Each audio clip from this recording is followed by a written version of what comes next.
Hey, Bill, we're running a little late, so give us 1 minute, maybe 1.5. This is Diane and Bill, yeah. Jeff, who were they seeing? Right there, yeah. So if everybody will stand.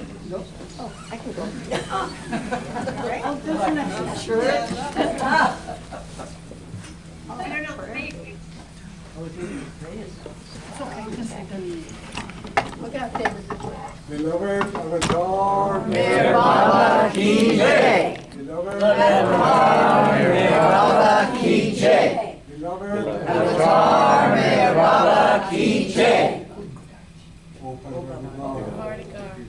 Preserver and protector of all.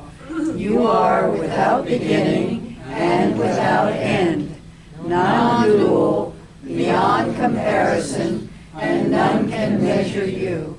You are without color, without expression, without form, and without attributes. You are unlimited and unfathomable, beyond imagination and conception, eternal and imperishable. You are indivisible, and none can see you but with eyes divine. You always were, you always are, and you always will be. You are everywhere, you are in everything, and you are also beyond everywhere and beyond everything. You are in the firmament and in the depths. You are manifest and unmanifest, on all planes and beyond all planes. You are in the three worlds and also beyond the three worlds. You are imperceptible and independent. You are the Creator, the Lord of Lords, the knower of all minds and hearts. You are omnipotent and omnipresent. You are knowledge infinite, power infinite, and bliss infinite. You are the ocean of knowledge, all-knowing, infinitely knowing, the knower of the past, the present, and the future, and you are knowledge itself. You are all merciful and eternally benevolent. You are the soul of souls, the one with infinite attributes. You are the Trinity of truth, knowledge, and bliss. You are the source of truth, the ocean of love. You are the Ancient One, the highest of high. You are Prabhu and Parameshwar. You are the beyond God and the beyond God also. You are Parabrahma, Allah, Elahi, Yesan, Ahura Mazda, and God the Beloved. You are named Izad, the only one worthy of worship. Repent, O God, most merciful, for all our sins, for every thought that was false or unjust or unclean, for every word spoken that ought not to have been spoken, for every deed done that ought not to have been done. We repent for every deed and word and thought inspired by selfishness, and for every deed and word and thought inspired by hatred. We repent most especially for every lustful thought and every lustful action, for every lie, for all hypocrisy, for every promise given but not fulfilled, and for all slander and backbiting. Most especially also, we repent for every action that has brought ruin to others, for every word and deed that has given others pain, and for every wish that pain should befall others. In your unbounded mercy, we ask you to forgive us, O God, for all these sins committed by us, and to forgive us for our constant failures to think and speak and act according to your will and wish.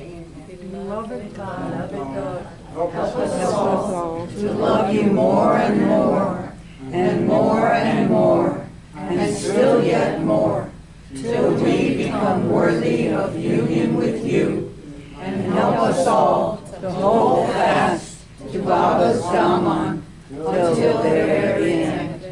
Avatar Meher Baba Ki Jai. Avatar Meher Baba Ki Jai. Avatar Meher Baba Ki Jai. O glorious, eternal, ancient one, your face is a bright, transcendental sun. Light and this hour and the tears I weep, my heart there I give to you to keep. Creator, yet creationless you are, truth and truth's body, divine avatar, who through compassion the three worlds maintains. Destroy this ignorance that life sustains. These five lights are the whirling spokes of breath, of the world's wheel that bears me unto death. Unless you who are infinitely kind, break the wheels on which is conditioned mind. This incense is my love, these fruits my art, which to please you I have shaped from my heart. Accept them as you would a simple flower that has no use beyond its shining hour. You are myself, I sing to you in praise, and beg your love to bear me through the days, till you, the ever-living perfect one, illume my darkness with your shining sun. Avatar Meher Baba Ki Jai. Avatar Meher Baba Ki Jai. Avatar Meher Baba Ki Jai. Jai Baba.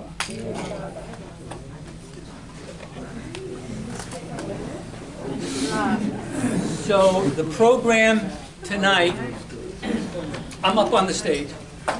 The program tonight will be 4 people who will revere their group name for the first time tonight. Sally will then read a little short message from Meher Baba, and Ann will give a talk, and then Brad and Kathy will end it with a lovely Baba song. Can Bill and Diana say a few words to us? Bill and Diana, could you say a few words to us? Can we hear you? Said Judy Mango. No sound. Over there. No sound. You got to look over this way. Very low. Well, we're having a glitch. Oh, I have to. Can they hear us? Can you hear us? Shake your head if you can hear us. Okay, they can hear us. She can hear. Okay. Okay. And cymbals. So we're going to bring on the 4. David, move that mic out of the way.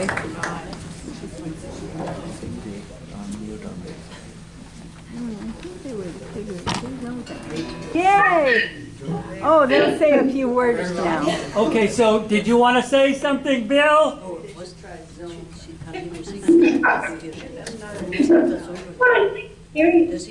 Jai Baba, everyone.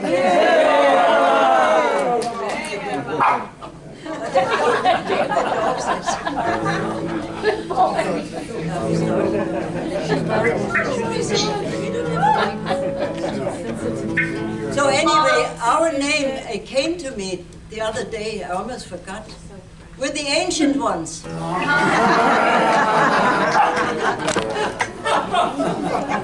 Maybe we have gray hair, be qualified, right? I mean, most of us.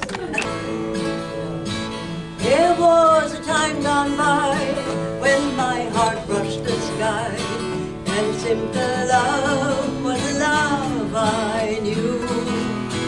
We walked as one back then, untouched by why or when. Now once again I remember you.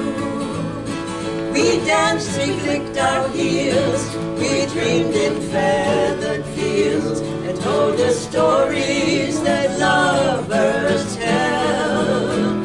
You sang the songs I knew, and made them all seem true, with the voice that I love so well.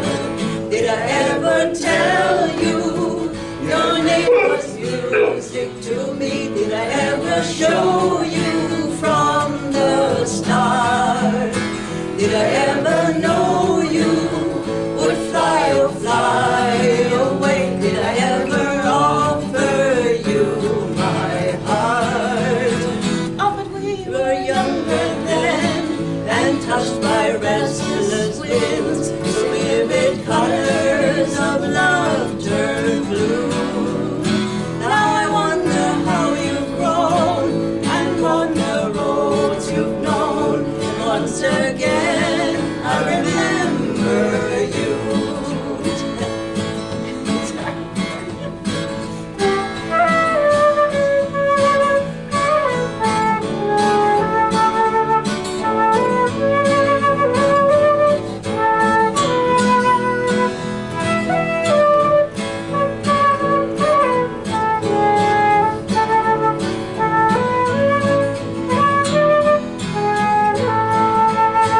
Did I ever tell you your name was music to me? Did I ever show you from the start? Did I ever know you would fly or fly away? Did I ever offer you my heart? So time has come and gone, you sing another song, yet I still linger beneath your spell. And how I long to hear those words you whispered near, with the voice that I love so well. Did I ever tell you your name was music to me? Did I ever show you from the start? Did I ever know you would fly or fly away? Did I ever offer you my heart? Did I ever tell you your name was music to me? Did I ever show you from the start? Did I ever know you would fly or fly away? Did I ever offer you my heart?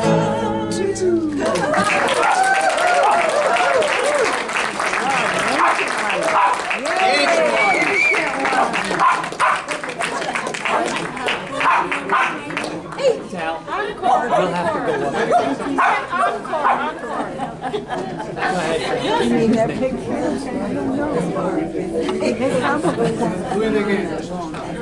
Sally's going to do a short reading and a small explanation of the reading. Okay. Jay Baba. Recently, Dave and I have been saying, when we see different events, we go, Sanskaras. It's all Sanskaras. It's unavoidable. It's Sanskaras. All we have is Baba's name. And then a few years ago, I found this piece by Balney too, called The Open Secret. And it's about saying Baba's name. And he said if you took it half-heartedly, wholeheartedly, half-heartedly, quarter-heartedly, or no-heartedly, it still had a sanctifying effect upon you. And so Sunday night there were a few of us talking, and again the subject came up to saying Baba's name. And Baba said, there's more power in my name than in me. He said, I even take my own name. The next day, this showed up on our computer. Although I am taking my own name continuously, I have come to hear it repeated by my lovers. And even though I were deaf, I would hear it if you repeated it only once with all your heart in it. If you cannot remember me constantly, then always take, repeat, think of my name before going to sleep and upon waking up. Avatar Mayor Baba. Hey, Baba.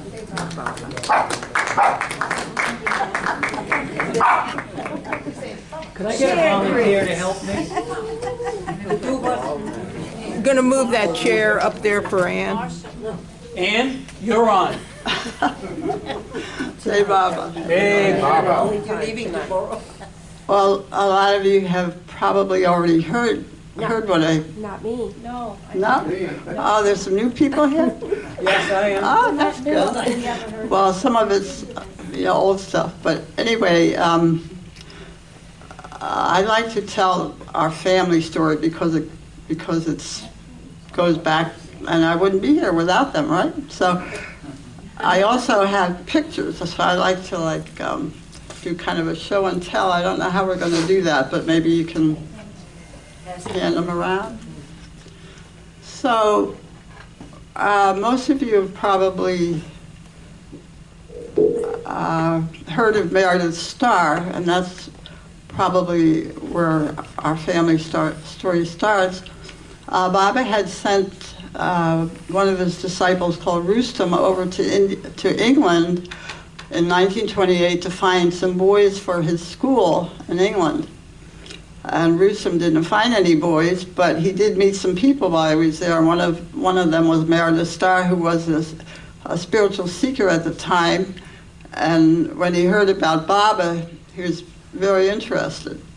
And I don't know how many months later, but he decided to go and stay with Baba at his ashram at Toka at the time, Toka in India, where he had the boys' school. And with him, he took two ladies. One of them was his wife, the other was his wife's sister, and both of those ladies were my father's sisters. So Meredith married my Aunt Margarita and took her and her sister to Toka with him. So the three of them stayed in Toka for 6 months. And Meredith Starr was the kind of person who didn't make himself very popular with the Mandali. Baba had told him ahead of time to kind of let Meredith be. He was one of these people that kind of liked to have his own way, I guess, and he had a certain practice of meditating a lot. So one of the stories that happened there in India at Toka was Baba came to talk to Meredith. He came to his little cabin where he was staying, and Meredith is inside meditating. So he doesn't want to be disturbed because he's meditating. That seemed to be his something that he did a lot. So anyway, Baba kind of put up with him for about 6 months and then sent him back to England to find a place for a retreat center. Baba said he wanted to come to the West and he wanted a place to meet people, to gather people. So they all went back to England and they did find a place, a farmhouse out in the Devonshire. Has anybody been there in this group? Has anybody visited that place? No? I have some pictures here. You've probably seen them, but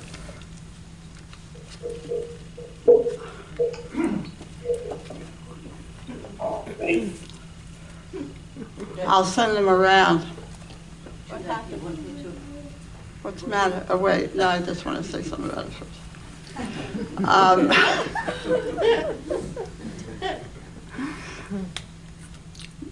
This is the farmhouse out in the middle of, beautiful countryside there. They have terraced hills there. My daughter and I went to visit the place in 1999, and what really struck me was, I have a picture here of the group right in front of the farmhouse, and you can see the stoop there. It's like 2 steps. And I went with my daughter in 1999, and you could recognize the front, the stoop right in front of the door. It looked exactly the same. The farmhouse had been painted white. You can see it's very dark and natural looking here. Anyway, in this group of people on the doorstep, my father's the one that's looking at Baba, that has very little hair.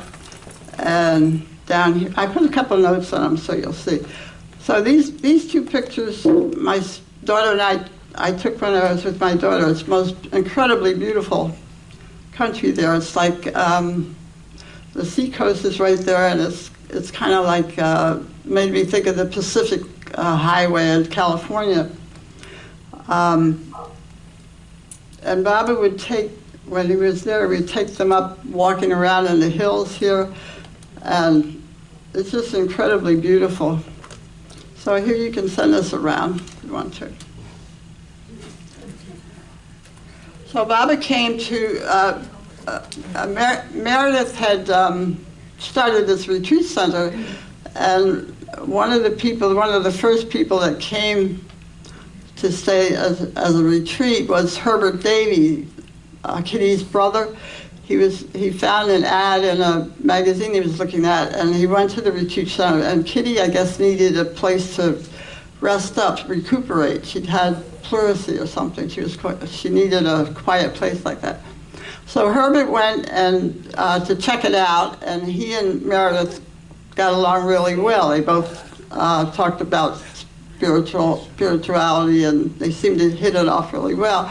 And Kitty went, I don't think she thought that much of Meredith as much as her brother did. And then another person that came there before Baba was Margaret Krask, one of Baba's early English disciples.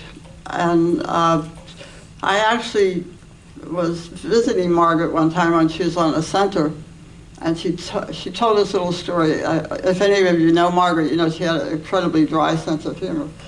She'd just say something so outrageous, and all of a sudden you realize it was funny, and you'd laugh your head off. So she said that she had this friend, kind of a theatrical,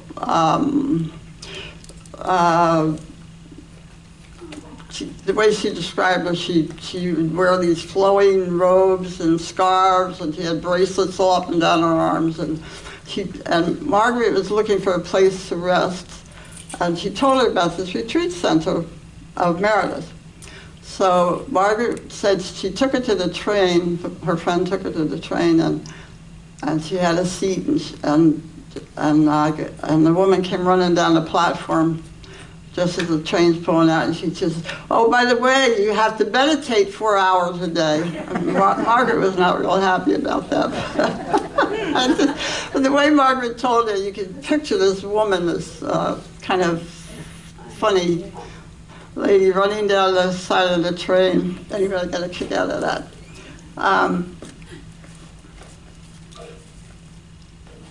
So Baba got in touch with Meredith and had told him that he would be coming to England in a couple of years, I think. And then all of a sudden, he said, "I'm coming now, or coming soon.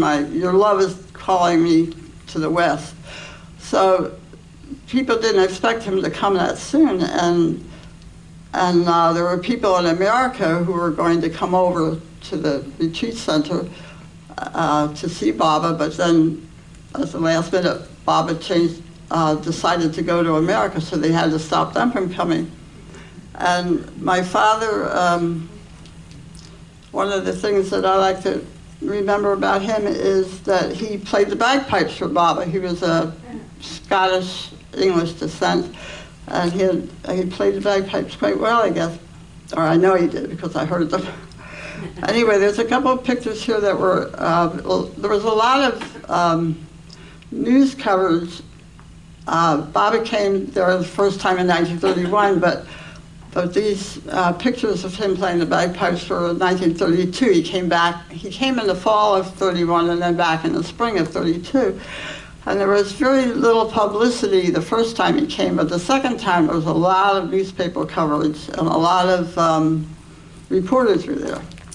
So here we have a picture of Bobby here with the group, like wearing a long overcoat, and Daddy playing the bagpipes. And when he played the bagpipes, he always had to march up and down. He couldn't just stand there and play them. He had to march up and down. And one of my earliest memories as a child is having him march up and down the kitchen floor. We had a long kitchen, playing the bagpipes. Always loved the bagpipes. But not everybody was crazy about the bagpipes. We had one neighbor down the road that lived way at the end of the road, came down to see what's all that noise. He didn't recognize, he'd never heard bagpipes before. What's that noise? And also, I have a little story I have to read you. Somebody else didn't like the bagpipes either. This is when all the group was at the retreat center, and Quentin Todd, Charles Purdom, and Margaret Crass. And this is written by Margaret Crass. It's in her book, The Dance of Love. One afternoon we were sitting with Bob on a steep hillside, a very craggy place, not a piece of smooth ground anywhere.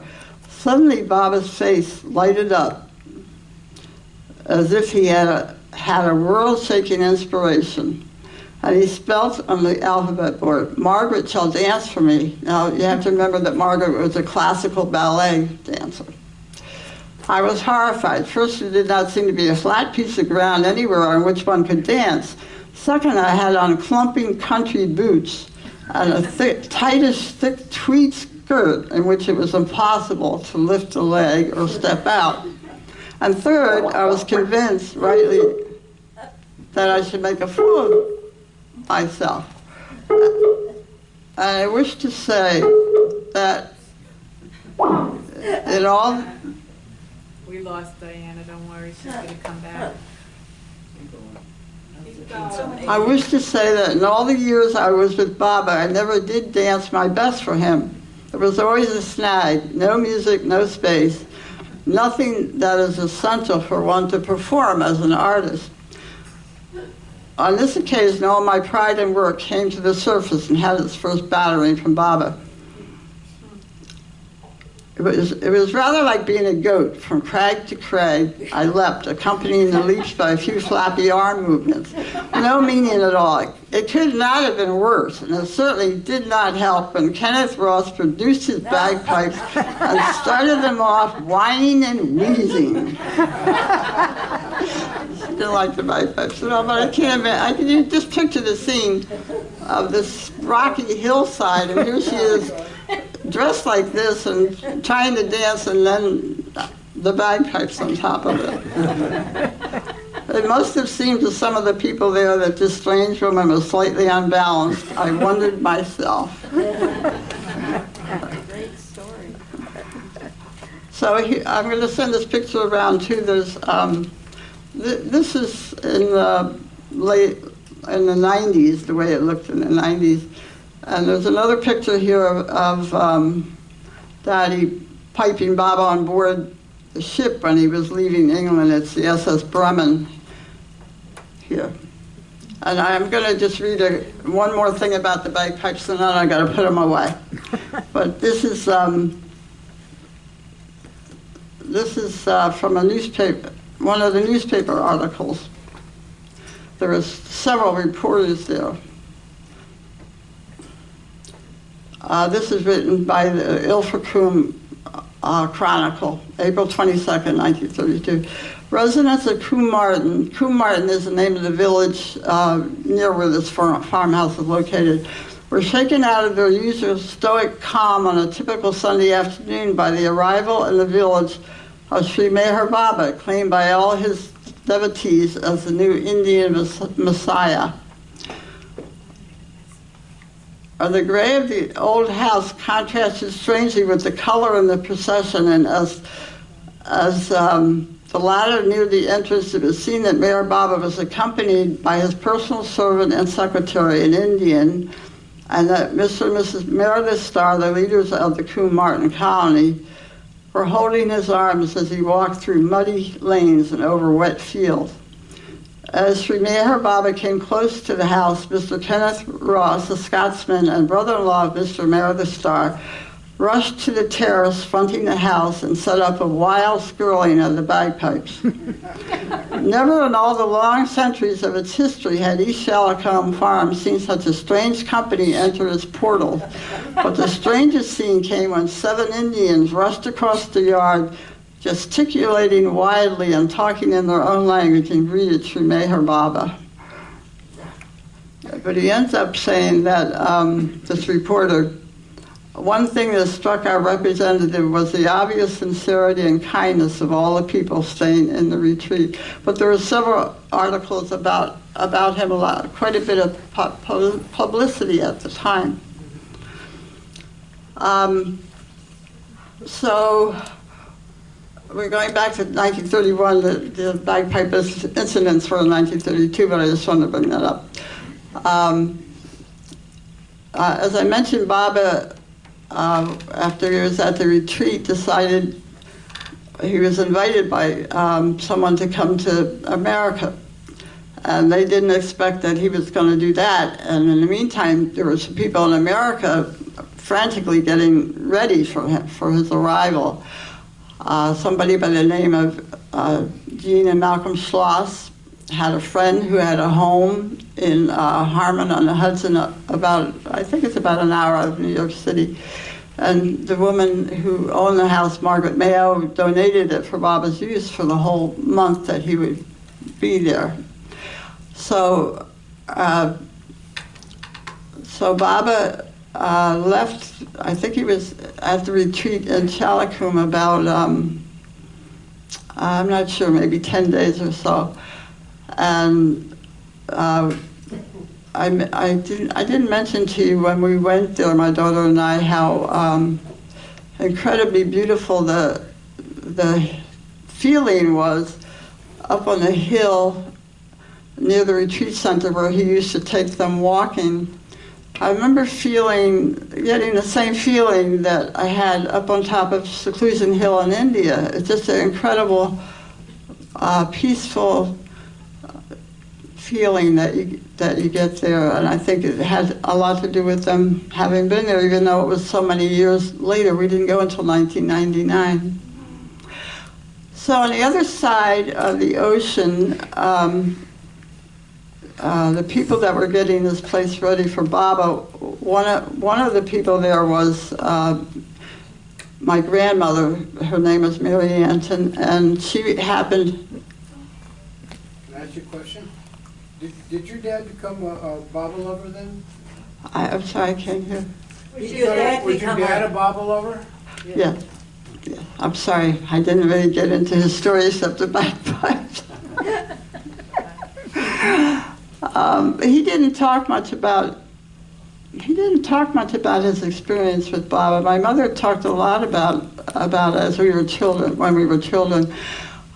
He had at one time started to write his biography, which would have been incredibly interesting. He wrote it with a pencil on onion skin paper. Do you all know what onion skin paper is? Yes, Very thin. Yep. And my sister took the suitcase that had the biography in it after he passed on. He died in 1954. She took to Florida with her, and you know how humid and moldy it is in Florida. So anyway, all of the writing just totally eradicated off the papers, and nobody ever got to read it. But he did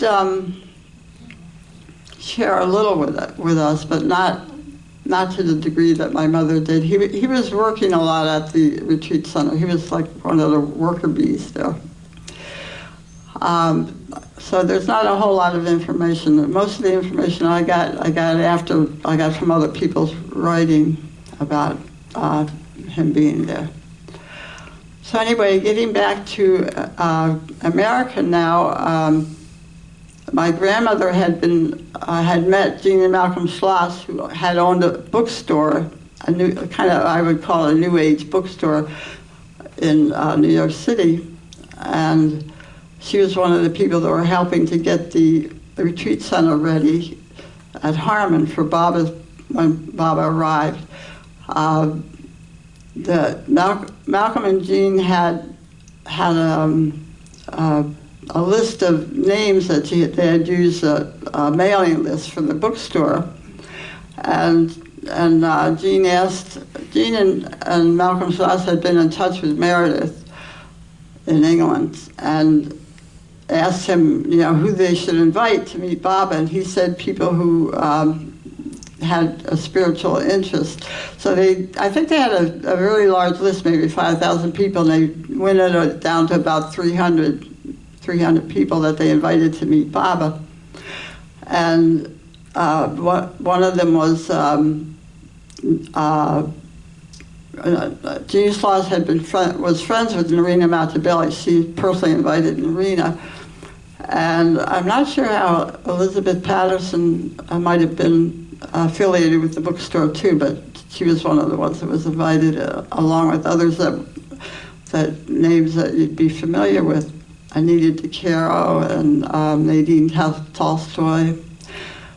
And so my grandmother had always been a spiritual seeker, and when she first met Baba, she was very, very drawn to him and really taken with him.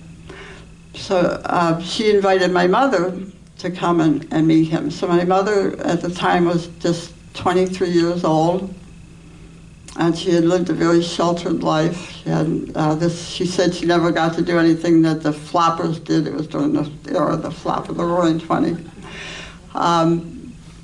But she had this side to her, this mystical side to her. So the first night that my mother got there, they were put in a guest house. Baba was in like the main house. I have a picture of the house somewhere. I'll find it. These are some pictures that were in actually in they were putting it on the market. So these are real estate pictures that are more modern from the present day. This picture shows how it looked, the entranceway looked back in the old days. So the first night my mother got there, Baba arrived in America on November 6th. My mother went on November 10th. And she was in the guest house along with other people. And they all went to bed. And in the middle of the night, a fire broke out because the caretaker had built up the fire lot very high. It was November, it was cold up in New York State, and it caught onto the drapes and really, I guess, went really fast, and they escaped out the windows with nothing. They had nothing, none of their belongings. And so they all trooped over to the house where Baba was. And my mother said she didn't mind that one bit. She was really happy. She didn't care about the fire. She got to live in the house where Baba was. A couple of the others were very upset that they had lost all their belongings. But she had one of those experiences when she met Baba. Some people, when they met Baba, immediately recognized him. And in her words, she recognized him as the Christ. And living in the house with him he was there for a month off and on. It was an incredible experience for her, and she had never written poetry before, but she started writing beautiful poetry, and I'm going to read you one. But I just want to send this picture around. This shows how the house looked now, and there's Baba was on the second floor, had a little balcony here, and she writes about that in one of her poems. There's a picture here of a group out in a rowboat, and she's one of them in the rowboat. So you can collect them all in the back somewhere when you finish with them.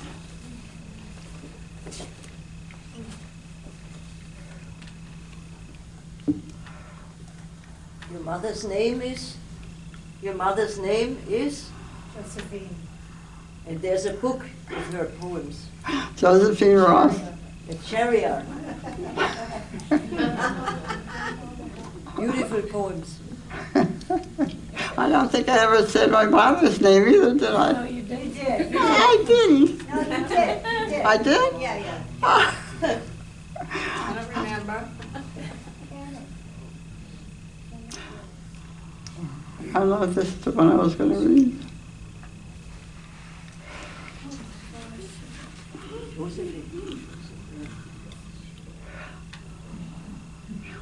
This is one that she wrote shortly after meeting him. It's called, "Thy beauty, Lord, is like 1,000 blossoms. Thy beauty, Lord, is like 1,000 blossoms that lift their fragrant petals to the night, and all the myriad jewels of the stars are pale beside the radiance of thy light. Thy purity is like a crystal lake, reflecting on its surface, calm and still, a crescent moon and all thy true perfection, the lonely deserts of my heart doth fill.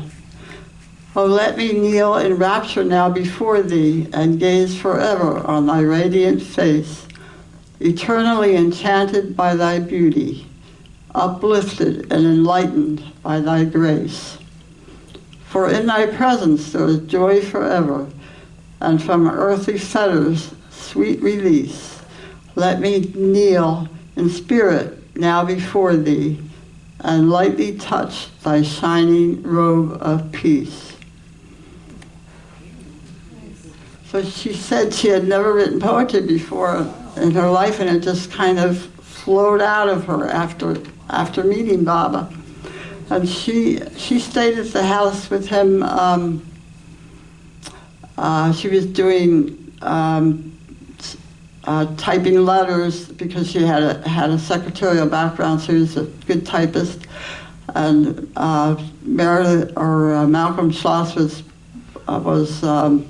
organizing, and apparently there was a lot of people kept coming out of, I guess all the 300 people that they invited must have come, because when Malcolm wrote up the account of what it was like there, they said it was like Grand Central Station. They had to like organize food and places for these people to stay, and they never expected it to be like that, I guess. So it was kind of a revelation for all of them. I think I'll just read a little part of his account of being there, because it's hard to really, I couldn't put it into words the way he has it here as he did it. What issue is it? What year is that? Oh, the globe. Instead of seeing a few people, this is an account by Malcolm Schloss in the Globe. Instead of seeing a few people each day as we had been led to anticipate, he was granting interviews from early morning till late at night. Baba was. Visitors from all over the United States and Canada poured through the house. Letters, telegrams, cables, telephone calls sped to and from all parts of the world. Our hospitality was being continually augmented. More houses for additional guests who arrived from distant points and needed shelter. More and more food for those who accepted the invitation to stay. Meals for 20, 25, 30 people prepared on a wood stove that sometimes functioned and sometimes balked. He was silent, the serene young Parsi, but not even a cyclone could have been more active or in a day more devastating. For men and women who by all accepted standards could have been described as perfectly poised, well-balanced people, men and women who in fact were among the leaders of their various professions, came from their 5 or 10 minute interviews with this speechless being from India, so exalted that they wanted nothing for the moment as much as to be left alone with their experiences. Fortunately, we had many rooms, a number of terraced balconies, and extensive grounds. One of the things that the people that were staying there experienced with Baba was he would sit with them, maybe not every day, but individually he would sit with them and just have a personal time and just look right into their eyes. They had this very personal contact with him, and I can't imagine how that was to have that for like so many days in a row. My mother didn't mention that much, but Meredith mentions, or not Meredith, but Malcolm Schloss mentions it in his article, and it just really touched me to think what that must have been like. So, getting back to my mother's story, she stayed there after Baba left, and they kept what they call it an ashram. They kept it open for a while, and people would come and stay for a retreat, and they tried to keep it open as long as they could, but I guess money was becoming a problem because it was just by donation, nobody was charged. But she was one of the lucky ones that stayed in the house. Baba left, this was in the fall of 1931. He came back in the spring of 1932, and they thought he was going to stay a long time, but he actually only stayed 2 nights at Harmon and the second visit. But my mother wrote how she, how it felt to be in a house where Baba had stayed. The feeling was so strong. She would write letters to Baba. There are a lot of them in the archives about how they missed him so much and couldn't wait for him to come back again in the interim between the time he left and the time he came back. There's a little film that they show with Baba bringing water up out of the well, and she mentions how they went to see that film and how beautiful it was to see him. They were actually there when they filmed it, to see him doing that. What a beautiful scene that was. So a couple of years after the ashram disbanded in the fall of 1932, and I guess shortly after that, my father came to America and met my mother, and they had like what you call an immediate soul connection. And she wrote some beautiful poetry to him also at that time. And she used to tell us how he didn't actually propose to her like, I love you, will you marry me? He said, I'd like you to be the mother of my children. That's how he put it. But her answer to him was, I'm not ready to get married. If I was going to marry anybody, I'd marry Baba, she says. I mean, I can't imagine, but that's what she said. So, him being, I guess, he was English and Scottish, he had this certain amount of pride, I guess, you might say. So he accepted her answer, and he went off to Canada, to the Northwest Territories, and stayed for a year hunting and trapping up there. And she said, when he came back, he walked in the door to see her, and she says, "I'll marry you now if you still want me." So I always thought that was so funny. I just leave her stewing her own juice for a year, and she'll come around, which she did. But I often thought how close they came to not connecting, you know, and I think about my sisters and me and where we would have ended up if we didn't end up with them. I have 2 sisters. So they did get married in 1937. And my mother was a city girl, born and raised in New York, and her mother was a writer, a famous writer. She wrote a book that made her famous, I should say, called The Promised Land. And she was also invited to lecture all over the country. She was traveling a lot. So Mother, at a very early age, because her parents split up when she was about 4, I guess, maybe a little older. Anyway, her mother would be away from home lecturing and traveling, so Mother was sent to boarding schools at a very young age, and very fancy boarding schools. And at one boarding school, she, I guess it was a Christian boarding school, and she became very interested in Jesus, even though her mother was Jewish and she was brought up in a Jewish religion as a young child. And she really, when she met Baba, she just kind of recognized him as this Christ that she had studied Jesus' life and his ministry. And she kept a lifelong interest in Jesus and the Bible. She used to study the Bible a lot. But anyway, she was brought up in this certain style. You know, she said one of the boarding schools she went to, they only spoke French at the table, and they had butlers with white gloves, you know. But Daddy decided he wanted a farm. He'd never been in England. You couldn't get property unless it came to you and your family. So they bought. They ended up buying 5 acres of land in the Pine Barrens of South Jersey. And Mother went along with him. I thought she was incredibly brave. I don't know. I don't think I could have done that anyway. So he takes her down to New Jersey, and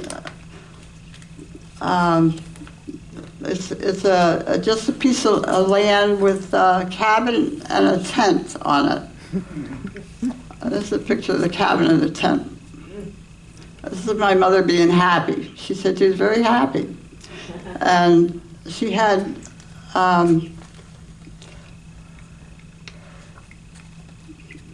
they were married in 37. They went down there, I guess, in the summer of 37. And my sister was born in spring of 1938. So all they had down there was the cabin and the tent and an outdoor pump for water. And then I came the next year after my sister. So there she was, and he started clearing the land and building onto the cabin. But in the first year, they just had the cabin and a tent. So first you had to chop the wood, then you had to heat the water, then you had to wash the diapers. I can't imagine her doing that for 2 babies under in that kind of a situation after the kind of life she had led before, but she did it, and you can see she looks very happy. Show that one.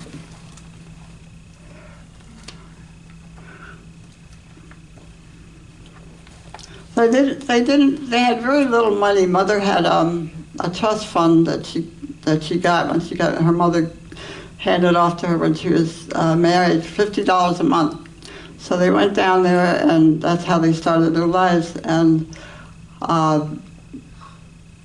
Mother would write poems and send them to Baba in India, and they published them, some of them in the Mayor Baba Journal. And as we were growing up, her experience with Baba is still very fresh in her mind for many years, and there's a really sweet little letter. I think I'm going to read a little piece to. Am I running over time here? No. I just love this letter that she wrote. Well, I'll read you this one. This is a letter to Baba dated February 11th, 1943, from the Pine Barrens of South Jersey to India. Beloved Master and Lord, this is just a note to tell you that we love you always, deeply and faithfully, and we renew our pledge to you daily, hourly, our pledge to serve you while we live and to adore you when we die. We are entirely at your service and await your commands. Darling Master, I love you, Kenneth loves you, and Margarita Esther, my older sister, and Elizabeth Ann, that's me, love you and know your name. Margarita, who will be 5 on April 26th, wants a photo of you for her birthday, and I'm going to get one framed for her. Little Ann, who will be 4 on April 23rd, also wants a little Baba. She means a small picture of you. They love you, Baba. I am teaching them to love you, Baba, and to know that there are great masters whom they must love and respect. Please guide me in directing their education. They are your little girls, Baba, and I want them so much to meet you in the physical body, as I'm sure they know you inwardly. So that was when we were like 4 and 5, but there was another one she wrote when we were babies that really sweet, if I can find it.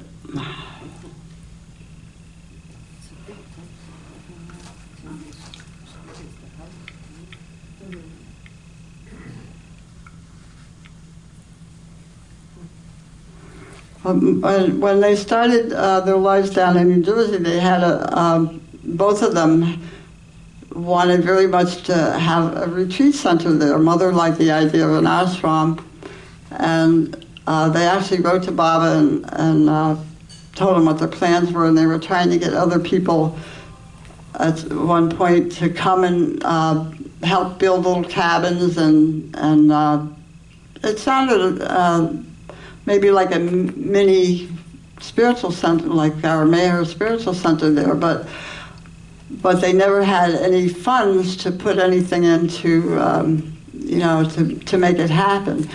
But both of them wanted very badly to do something for Baba, and I think they always regretted that Baba wasn't able to come there or didn't come to their place.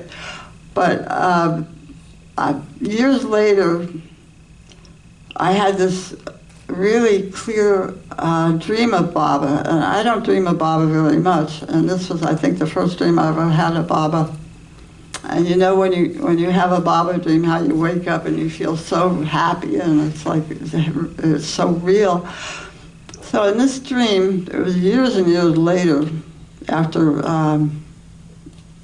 we were growing up, I was growing up, I think I was in my 50s maybe. I dreamed that my sister and I were each given a little plot of our own to grow whatever we wanted. Like we both wanted to grow flowers. And in the dream, I think we were about maybe 9 and 10 years old or something like that. And we were in our little garden spot there, and looking over the field where the rest of the big garden was. There's Baba sitting in a chair like this, maybe with arms, maybe not as padded as this. But he's sitting there looking very regal, and his hair was flowing like in the younger pictures. And there were a lot of people around him, kind of like a tea party or something. You know, they were all moving around him and talking, and it seemed like he was communicating with them. And I realized just recently that this is kind of like like an answer to her longing to have him come there, that I'm dreaming that he actually was there. So he probably in spirit was there, you know, even though he wasn't there in person, but in this dream it was so real and so beautiful. And I was just thinking the other day about it and wondering, you know, why we were standing off to the side looking at him. Why didn't we go over there and, you know, join the group around him? But it was a beautiful dream, and I think it answered her longing. Let me see if I can find that other letter.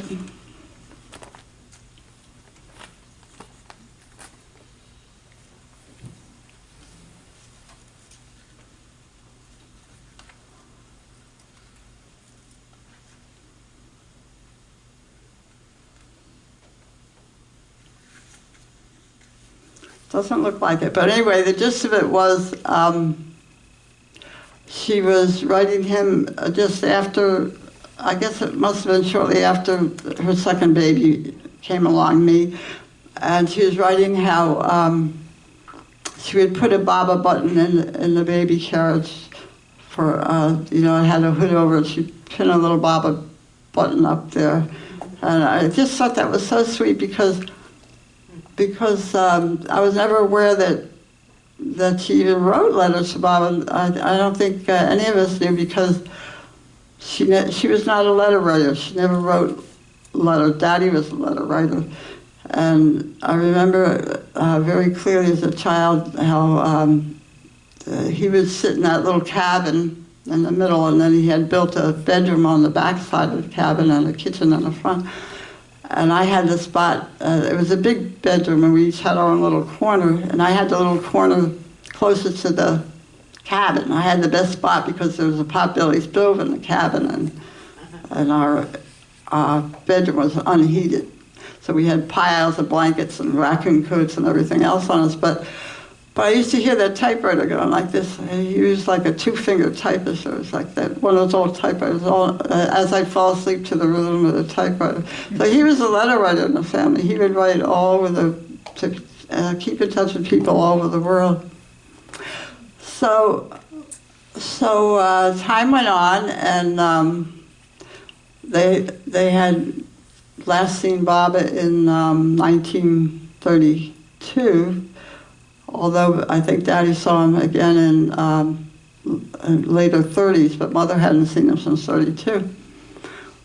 And they always had a longing to see him again. And it wasn't until 1952 that Baba came back to America. He had come in 1934 again, but I don't think either one of them saw him then. So they were planning to try to see him, but again, very little funds. Baba was coming to the center, and we lived, I don't know how far away it is from where we lived, maybe too long for an old car, 1939 Oldsmobile that held together with the wing and a prayer, and not much money. So they had planned to come and visit him after the center. He was going to New York. He had appointments to see people in July. And we all know what happened in 1952 when he started across the country from the center to California. He had a terrible accident in Oklahoma, and which devastated everybody. And I remember hearing them discuss it and how awful it was for everybody to learn about that. And of course it was touch and go whether we were going to be able to see him after the accident, because he was still pretty much recovering. He hadn't totally recovered yet. And I guess the doctors had all urged him not to keep those appointments in New York that he had planned, people he planned to see. So I remember them discussing it, and it's funny because because when I think about it now, I appreciate how special it was to, to be in Baba's presence physically in it. But when we were growing up, I think we just kind of took Baba for granted. We just figured, well, like, naturally we'd get to see him sometime because we'd heard about him from the time we were very young. And Mother used to tell us about, being at Harmon with him and how she would take his food up to the door, lentils and a doll, I guess, his tray up to his room. I get to see him, and when we were little, she would serve us lentils and rice, brown rice, plain, maybe a little pepper and salt. Brown lentils, I guess they call them green lentils, just cooked plain, little pepper and salt. And she would give them to us and say, this is what Baba ate, this is what Baba used to eat. Oh, we thought that was so good. We loved those lentils and rice. And it wasn't until, oh God, I don't know, after I came down to the center in the 80s that I realized that Baba didn't eat just plain lentils. He ate something that had a lot more flavor, that had garlic and all kinds of spices and curry and everything else in it. And I don't think we ever had garlic in our house. I don't remember ever having garlic in the house growing up, or curry or anything like that. So anyway, but it was the idea of the lentils and rice, and it's just very sweet. But she would talk about her time with Baba when she stayed with him. So in my mind, because she always made it sound so wonderful, and she was so blissed out while she was with him, of course. In my mind, I always expected that it would be the same for us, So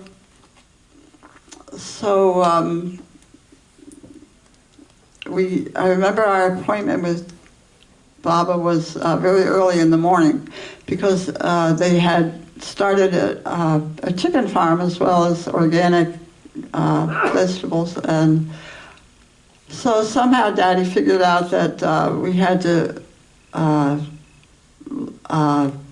leave early, get the chickens watered and fed, leave early, and get back in time to feed the chickens again. You had to squeeze the avatar in between the chicken feed in the morning. And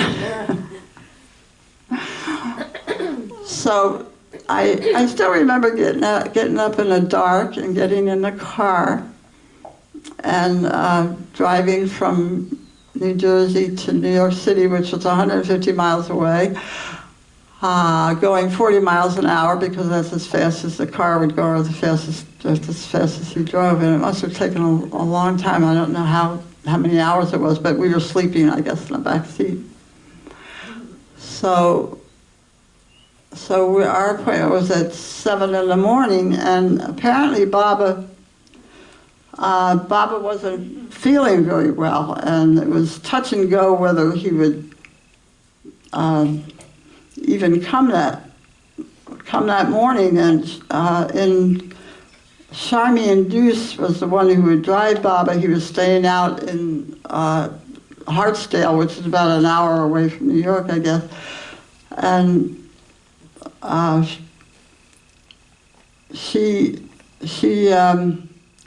this is from Mrs. Deuce's book, How a Master Works. Charmian drove from New York City to pick Bob up at Hartsdale, about an hour's drive, and I got Bob to Mrs. Deuce's apartment by 6 in the morning. But this is the morning that we were going to meet Baba. But Baba had told her that he just couldn't go through with it. He hadn't slept for nights and was worn out.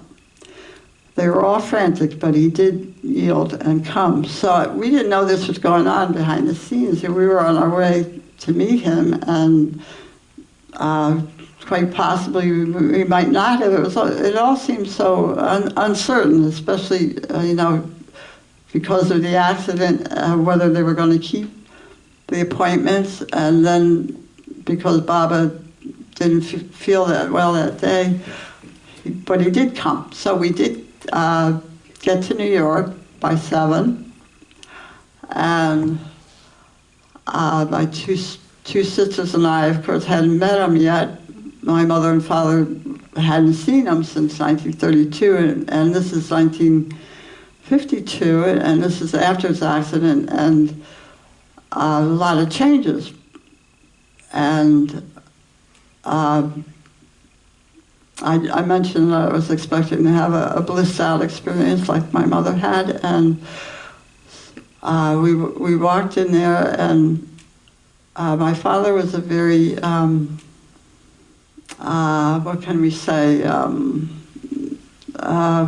kind of serious, kind of not a touchy-feely emotional kind of person. He never showed his emotions, except occasionally when he was angry he might show that a little, but he never showed any deep emotions as far as I ever saw in all the years growing up.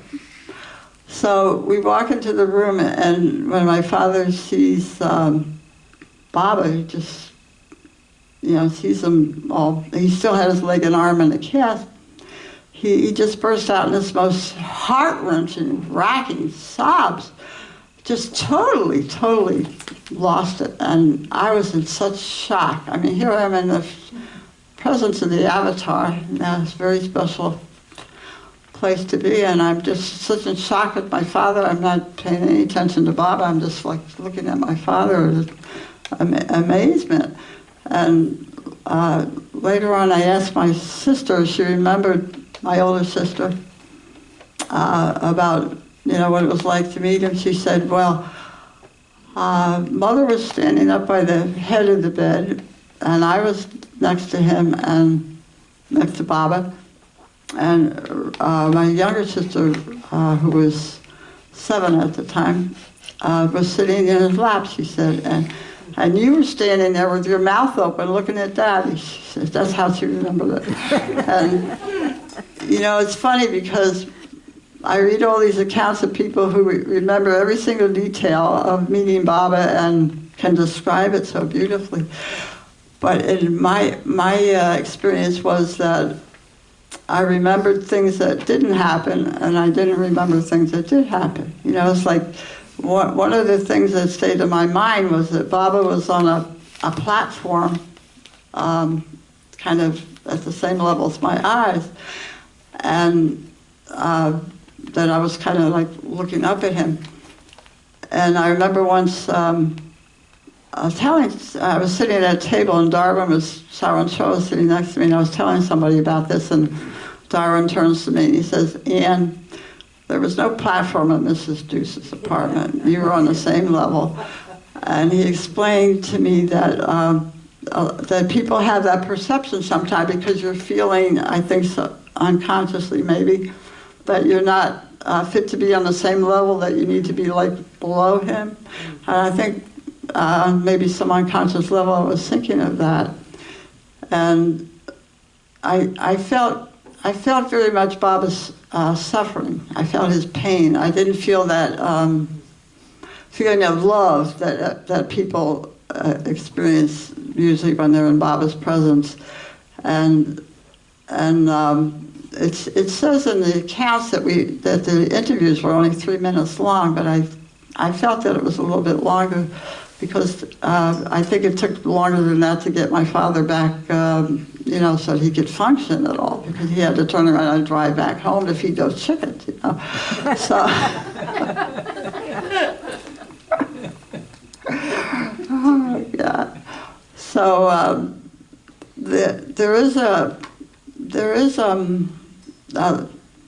Irwin Luck came to the house one time in the 70s to interview my mother, and I was there, and he had me talk a little bit too, and I mentioned in that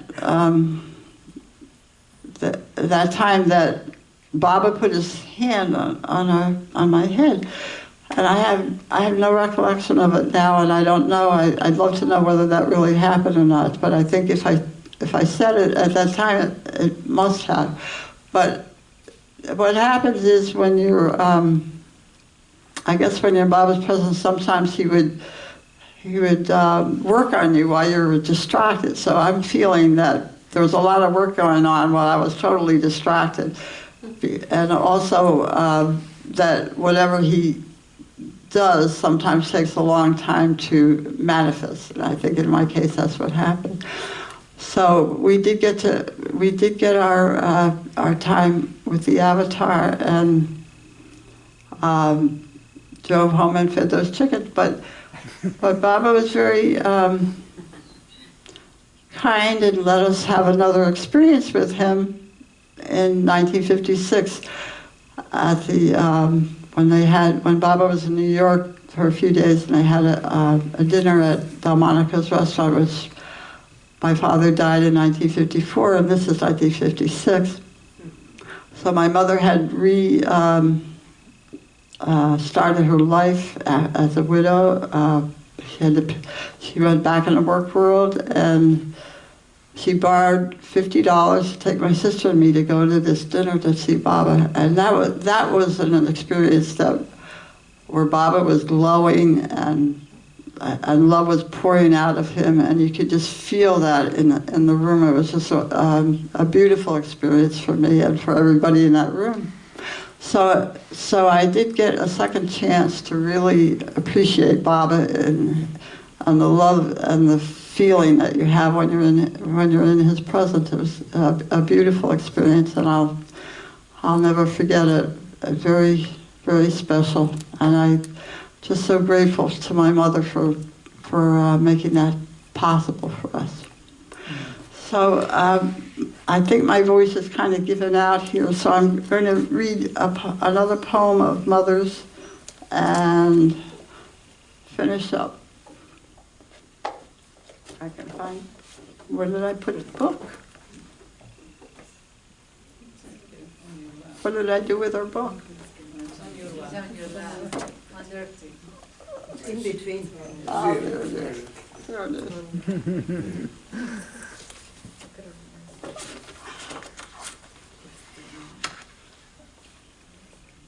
Some of the poems have been put to music. You want to mention that? Oh, yeah. Jim Meyer has fallen in love with my mother, and he's put at least 4 or 5 of her poems to music, and they're quite beautiful.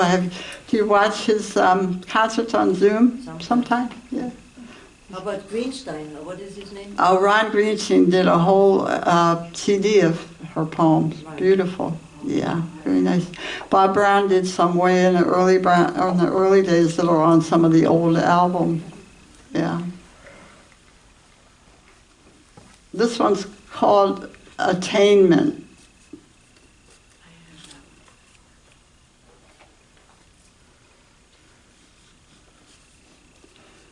Out of that which is imperfect shall rise that which is perfect. Out of man shall rise God. Out of chaos shall come beauty. Out of darkness, light. And he who is perfect, he who is God manifest in human form, he who is all beauty and all light, he who has come forth from the womb of silence, where the flames of the eternal fire blaze. He, the ancient one and the ever young, the creator and destroyer, the splendid one in all the glory of his majesty, and the tender lover of men's souls. He and he alone shall lead mankind from the path of destruction, from the way of illusion, up the golden stairs that lead to the highest heaven, where there is peace unending and silence that has deepened through 100,000 ages until it has become a song of bliss. And he, the perfect one, shall guide imperfect man through the realms of light, up to the very throne of the infinite being, and shall lift for him the veil that hides the face of the eternal. Then shall man see, and seeing understand. Then shall chaos give birth to beauty, and darkness to light, and man shall stand at last perfect in his divinity. Hey, Baba. Hey, Baba.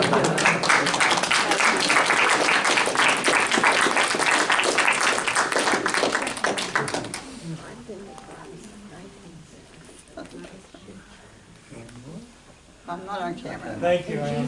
Thanks. So, thank you, Ann.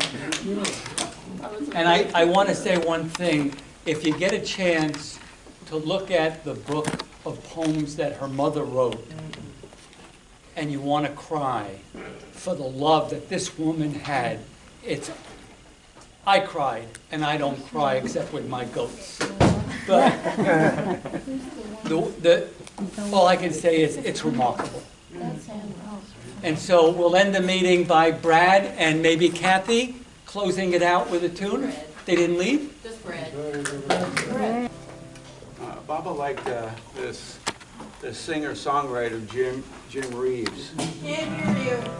Oh, okay. Can't hear you. How about this? Microphone? Mayor Baba liked this singer-songwriter Jim Reeves. Well, let's see. How's that? Okay, that might be better. Is that better? Yeah. Okay, good. Say it again. For the third time. Mayor Baba liked the singer-songwriter Jim Reeves. And this is a song by him. Let me get my thing adjusted here. Okay.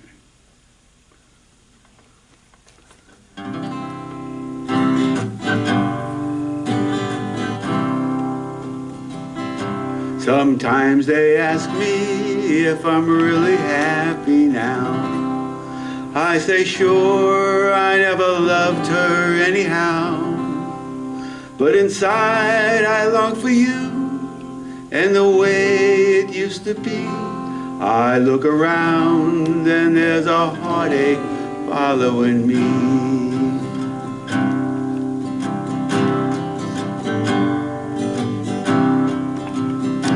I always say I'm really glad you're gone.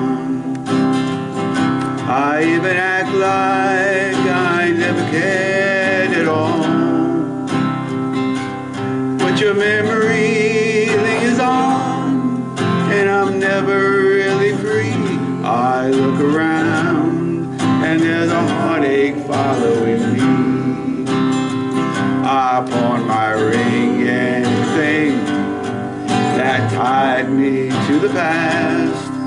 I say I never loved her, never meant for it to last. But I know it's just a game, and the loser's always me. I look around, and there's a heartache following me.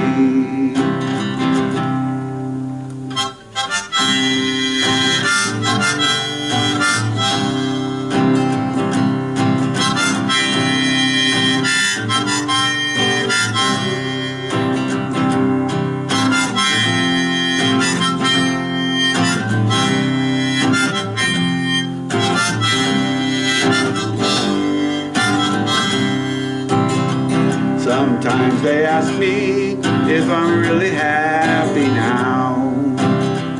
I say sure, I never loved her anyhow. But inside I long for you and the way it used to be. I look around and there's a heartache following me. I look around and there's a heartache following me. I look around and there's a heartache following me.